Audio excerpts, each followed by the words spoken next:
guys, I finished RTK. Oh man, that felt good to say. Hey guys, the Japan Code here, Pat, and like I just said, I finished RTK. This is my 4-month update. Well, technically it's 4 months and 1 week, because I should have done that last week, but you know, I was lazy. There's just no other excuses. I was lazy. But on the good part is that I finished RTK yesterday, so I guess I can talk about that in the update. Whereas if I had done it when I wanted to, I would not have been done with RTK. Anyway, so more specifically, I finished RTK 1 on March 28th. I'm just looking at the computer. That's why I'm looking there. March 28th. So that was like a month and a half ago, I guess. And then I finished RTK 3 yesterday, or at least yesterday at the time of recording. I don't know if I'm going to post this today or tomorrow, but I finished it on May 18th. So it took about a month and a half to do RTK 3. It should have taken me less than that. My original goal, well, not goal, but plan, was to finish it on May 2nd.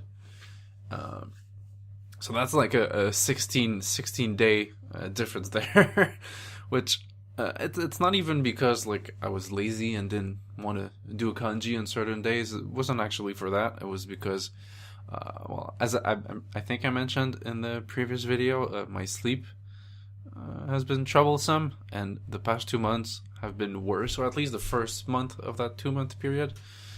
So there's a lot of days like if I could tell that I wasn't like rested enough to actually remember whatever I would learn, I just wouldn't learn, because you know, if I know I'm not going to remember it, I'm better off not actually learning. So because of that, I guess that means there's 16 days that I missed in total, which isn't isn't the best, but like I said, it's better that than finishing on time but having like a 60% retention rate. So yeah, actually, just a quick note, I actually saw my doctor about my sleep problem, and now I have to go have a sleep study done, but that costs money, so I'm saving for that. But hopefully once I can do that, then I can find out exactly what I have and then get whatever machine I need to get, and yeah, hopefully that's should be happening sometime in the next year. Okay, some specific stats. It took me 127 days to do all of RTK 1 and 3. So in the end, like if it's supposed to take 4 months, it only took me an extra 7 days. So it's not all that bad. And that's probably because the first week that I had done RTK 1, I was doing 50 kanji a day instead of 25, just because I knew the beginning very well, so I just sped up a little bit and then slowed down right away, because that was gonna get overwhelming pretty quick. Obviously, I wouldn't recommend doing that if you haven't actually, like, if you're not familiar with those kanji. The only reason I did that is because, like I said, I had previous knowledge of them. I was pretty familiar with most of the first like 400 kanji, so that's why. In those 4 months, not just in the 2-month period, but just the whole time of doing RTK, so since January 10th essentially, I've done 21,700 reviews, obviously 3,000 plus kanji, 3,007 I believe, because I did the 5th edition of RTK 1 on the 6th. Out of that I have 200, no, I definitely don't have 200. I have 2,244 mature cards, and my mature card retention rate is 85%, which is not the best, but it's also not the worst. Like when I did it originally, I had like somewhere in the low 70s, which is horrible. So now, being in the mid 80s, it shows that my visualization was not there as much as it should have been. But for me, I've never been able to like visualize properly, so that's actually pretty good considering. I think exactly, well, I don't know the exact number, but it's like 84.83%, something like that. So 85%. I'll give myself that one. Okay, so during these 2 months, there was a three week period that I was able to immerse passively at work because my boss was gone for 4 weeks, something like that. Then he came back for 2 weeks. Then I went on vacation for a week. Then I came back for a week, and then after that, suddenly I was working alone. I won't go into the details of that, but my boss is gone, so now I work alone. The good side, though, is that I can immerse at work, a passive immersion. So I've been getting a minimum of 8 hours of passive immersion on top of whatever I was already getting. So of course that's not as good as being able to do active immersion during that time, but it's better than nothing, right? 8 hours of passive immersion, that's a lot. And then I definitely do another hour or two. So that's close to 10 hours of passive immersion on my work days, which again, like I said, would be better as active, but you know, you gotta do what you gotta do, right? Let's see. Like I said, I had a lot of sleeping problems, especially during the first month of this 2-month period. I guess in the second half of March and early April. And then, the problem was I couldn't like sleep very well. It would either take me forever to fall asleep, or I'd wake up and couldn't fall back asleep, or just wake up so much that my wake up time was still way too tired to do like anything, and so I'd go back to bed and sleep more. So because of that, I lost a lot of like actual active time. Then at some point I found out about free running sleep, I think. So I tried doing that, but of course having a job doesn't work very well. So I would end up just going to bed like super early. Well, it's not super early compared to what I usually did, but it would be super early for people, for most people. So I would go to bed at like 6:37, and then I would just not put an alarm. That way I couldn't possibly like wake up too late for work because I was going to bed so early. So, but then what happened is I would just stay in bed essentially till 6 o'clock. So if you do the math, if I go to bed at 7 and then I get up at 6, I spent 11 hours in bed. And you know what? I actually spent too much time in bed, so I felt like crap after that. I don't know if you've ever experienced that, where you're in bed for too long, and then you end up feeling like complete shit after. But that was like my daily thing at that point. And so I did that for 2 weeks. I was essentially not getting much done. That's also the period of time where I was mostly not doing new cards and just reviews, and then I do new cards like every 2 or 3 days when I actually felt decent. Then after 2 weeks I just gave up on that because I'm like, you know what, I can't actually do this properly, and so I'm just gonna go back and have like my fixed sleep schedule, but I gave myself a little bit more time. So for example, before let's say I would go to bed at 8 to get up at 4. That gives me 8 hours in bed, but because I don't sleep that well, I was pretty tired. So what I did now is I go to bed between 7 and 7:30, giving myself a bit more than 8 hours, somewhere between 8 and 9 hours, and then I get up at 4. And so far it's been pretty good. I've been doing that for 2 weeks, and I've done my new cards every single day. I haven't had any problem with that. I wake up. Of course, I don't feel like super refreshed. I don't think I've ever woken up feeling very refreshed, but I wake up with my like brain feeling good enough to actually do stuff. So that's why that's what's been happening with me. Also, just fact here, my immersion is essentially pretty much only anime, just like it was really. But that brings me to what I started doing today, as of the day I'm recording this on Saturday. I decided that on every single day that I don't work, I'm gonna watch a Japanese movie. Well, obviously a Japanese. Well, actually, you know what? Let me just rephrase that right here. On every single day that I don't work, I'm gonna watch a movie in Japanese. Most of them are going to be Japanese movies, but here and there I'm definitely going to watch some like Japanese dubs of Western movies. Like I had watched in the previous video, I had watched Harry Potter.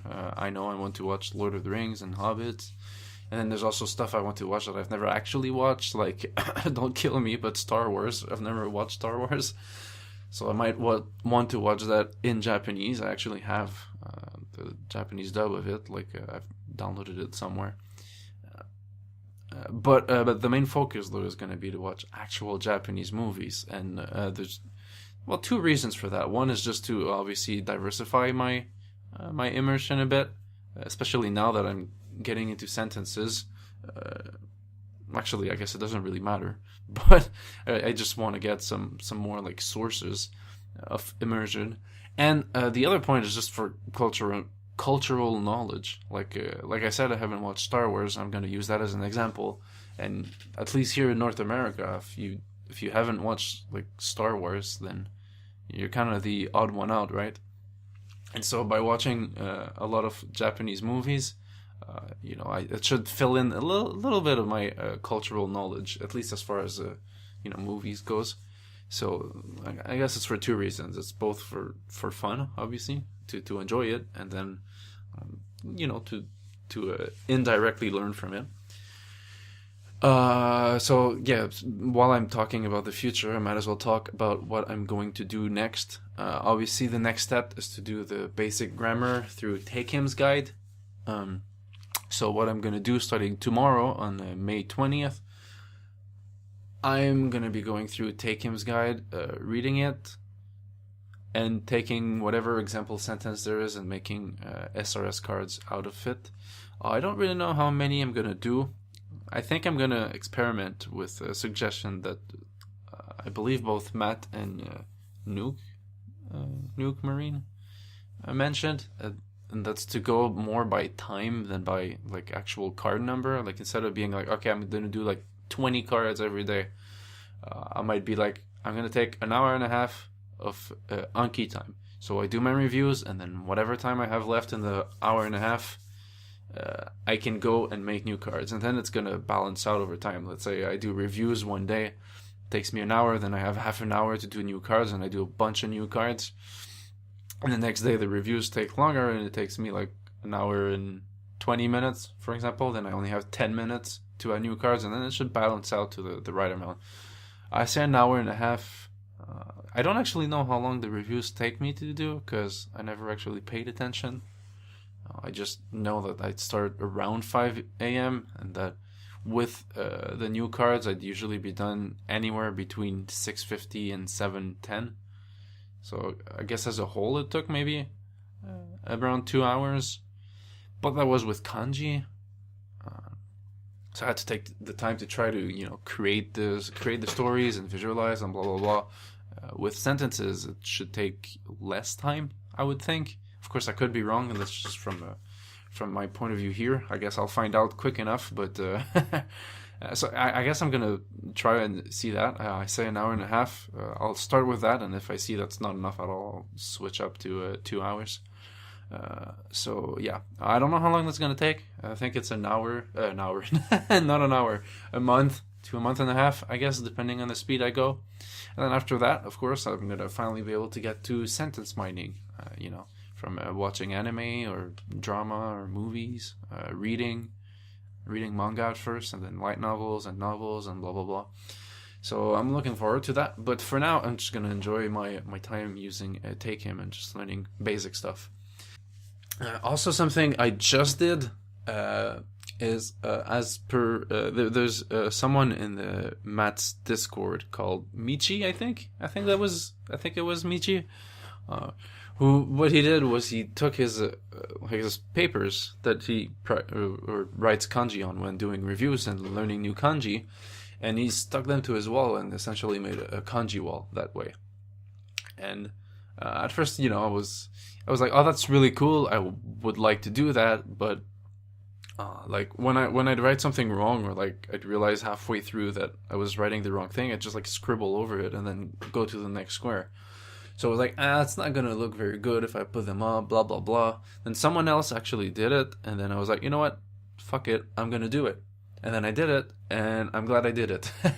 Because one, I personally think it looks cool. And the second reason is it's just kind of, you know, I just look up from my computer and then I see all of the effort I've put in over the past month. Not the past month, the past 4 months. I think it's going to be pretty good for, you know, if there's a day I'm just like, I don't really feel like doing much. I can just look up and be like, dude, don't disappoint your past self, and do it for future self. Something like that. So yeah. Oh, and another thing I want to do, actually, now that I think about it, is I'm going to be doing a Kana deck. I do know the Kana already from past experiences, but what I don't know, or what I can't do, is like recall them and write them by hand, because it's been like 4 years since I learned it, and I have not been doing any sort of reviews for like writing and recalling them. So if you tell me to write like Ka, well, okay, no, Ka's a bad example because that's a pretty fucking obvious one, but I don't know, just like no, I have no clue. Like I can't recall it. So I want to make a Kana deck so I can practice recalling it essentially the same way as a RTK, just without the stories, or maybe with some story. Anyways, that's not the point. The point is just I want to be able to recall it and, you know, be able to write it down without having to look at it. So yeah, that's another thing I'm going to be doing. I don't know when exactly. Maybe I'll just like do 5 a day alongside of take-hams. We'll see. So that's actually it for the Japanese itself, I believe. I'm just looking quickly. Yeah, that's it for the Japanese itself. Now there's 2 other things I want to talk about. Like I've said in the first video, I've been doing meditation with the mind illuminated. So I want to update on that too. Actually, I think in the last video I was doing 45 minutes a day. So after the last video, I got up to an hour a day of meditation, did that for a week, and then I stopped doing meditation, like completely. Did not do any at all. That was like at the end of March. So yeah, and then I didn't do any meditation whatsoever until the end of April. And then on April 29th specifically, I decided to restart, but I was gonna stick to 5 minutes a day for a while, because I realized after talking to Matt, actually, that I had just like hit some sort of mental block, and that I just went too hardcore, not hardcore. What the hell is hardcore? Hardcore. And like I kind of like passed my mental limit, but it's a lot harder to tell where your mental limit is versus like physical limit. You know, with the physical limit is just you can't do it anymore, and then mental, you kind of force yourself to go past your limit. And so I'm gonna be doing 5 minutes a day until I feel like doing more, and that was on April 29th. Now on May 19th, I've been doing it every single day, still at 5 minutes, and I'm gonna keep that way until until you know, like I said, until I feel like doing more, and 2, I've noticed that I fidget a heck of a lot while doing my active immersion, and also while doing meditation. So I'm gonna be trying to work on the fidgeting at the same time, which actually kind of works well with meditation. So I'm gonna try. I'll see how it goes, but I'll see if I can stay at 5 minutes until I can spend the whole 5 minutes without fidgeting, and then only then move up. But we'll see how that goes. And I don't mind staying at 5 minutes for a long time, because if anything, it's gonna help build the habit more easily. Because let's say I stay at 5 minutes for like 3 months, right? At that point, I have gotten into the habit of doing the meditation, so it's gonna be easier to increase the amount of time than if I increase it before it becomes like ingrained in me and autonomous, right? So yeah. I think that's it for meditation. Yeah. And then the other thing is even less directly related to Japanese, but in the same sense as being like healthier is going to make your brain healthier, which is going to help for learning Japanese, right? So on May 6th, I believe, I switched to a mostly whole food, plant-based diet.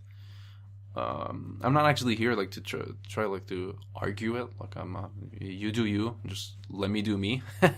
But if you're actually interested in learning about it, I would suggest checking out the book How Not to Die and the China Study. How Not to Die is essentially like it takes the 15 most common causes, non-natural causes of death in North America, and then sees like how your diet can actually help prevent and even in some cases reverse those issues. So it's actually a pretty interesting read, and also a pretty good, good for your health to read. But with that said, again, I'm not like trying to say that you should all change your diet. Just do whatever you like, and it's your life. You do what you want, right? I really don't care. So yeah, when I started on May 6th, I weighted about 235 pounds. That was actually a plateau I had been stuck at for like the past 2 or 3 months before that. And now, actually, just literally only 2 weeks later, I'm at 225. So just from switching to this whole food plant-based diet, I've actually finally broken my plateau. I don't remember if I talked about it in the first video, but in my 2 months update, I should say. But like in October 2016, at my heaviest, I was about 300 pounds. So already just the fact that I went from 300 to 235 pounds was pretty awesome. But now I'm actually finally getting even lower than that, which is great because, first of all, it's not healthy to be overweight. And second of all, I just don't really, you feel better, and then it's nice to, not look at yourself and be disgusted, right? So, and actually in the 2 weeks I've been doing this, I actually feel a lot better already. Not like a crazy amount yet, but I can already tell like I have more energy throughout the day. Like when I get back home from work, I'm not as tired as I used to be. And on top of that, I'm alone at work, like I said, so I should be even more tired, but I'm not. So that's great. And another little thing, I'm not gonna go into details for that, but I definitely spend a lot less time in the bathroom. So that's definitely a plus, especially for AJAT. So yeah, I'm mostly talking about this just for myself, just because if I say my weight now and then in the next update I can say my weight again and be like, oh damn, I lost this amount of weight, and it's a nice way to keep track of it. And like I said, if I'm healthier, I'm going to be doing better at Japanese, and it just goes together like that. So this was a lot longer than I thought it was going to be. I definitely did not intend to make it that long. I thought I was just going to talk for like 10 minutes and be done, but now it's been like 25 minutes. So I'm going to leave you on that. I've got a little bit more immersion to do, and then I'm going to be going to bed because it's already it's technically past my bedtime, but on the weekend I'm not as strict at it. I just try to get the right amount of sleep. So yeah, that's it for my 4 months update, although it's 4 months and 1 week. And my intention is to post one at 6 months, but I guess we will see, right? I might be lazy, or maybe I'll be like, I'm like this much from like being done with a milestone, so I'll wait till that happens or something, I don't know. So yeah, that's it. Thank you for watching. See ya.